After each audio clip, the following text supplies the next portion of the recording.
If you aren't eating according to your period blood flow, then you're making a huge mistake. So let me teach you what exactly you should be consuming according to the amount of period flow that you have every single month. If you're someone who tends to bleed for more than 7 days and you're someone with heavy bleeding, this could be because of estrogen and progesterone imbalance causing you to have a thick endometrium lining. So start your day with soaked black raisins, apricot, walnut and dates. This will help you restore your iron levels and give you energy. And you can try having ashwagandha tea.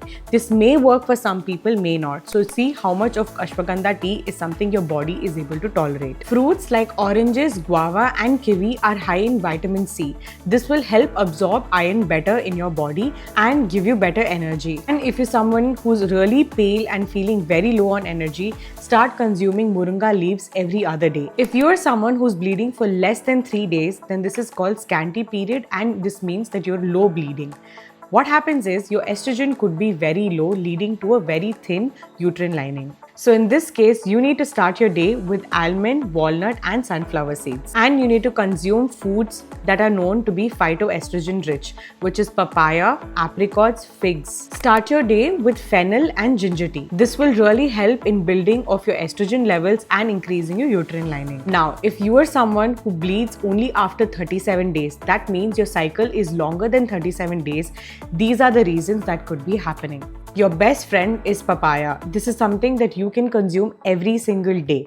This will help you have a regular cycle. This could also be because you might be low on your fat consumption. You might not be eating healthy fats. So start seed cycling. You can also consume ginger tea with a bit of jaggery, or you can start consuming CCF tea. That's cumin, coriander, fennel seeds tea.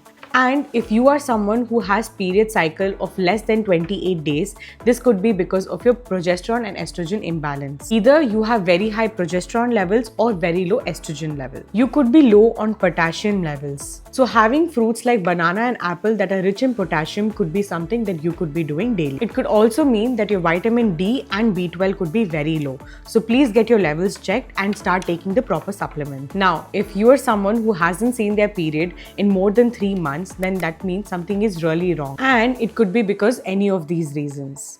In this case, you need to start having healthy fats. You need to start consuming avocados, walnuts, Brazil nuts, macadamia nuts every single day.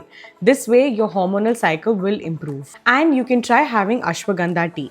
This may work for some people, may not. So see how much of ashwagandha tea is something your body is able to tolerate. But most important of all, get your blood test done, because blood tests will help you understand if there are any important deficiencies that needs to be addressed immediately. And if you want one-on-one attention and guidance just like all these sisters were able to get, then comment start here and I will help you out.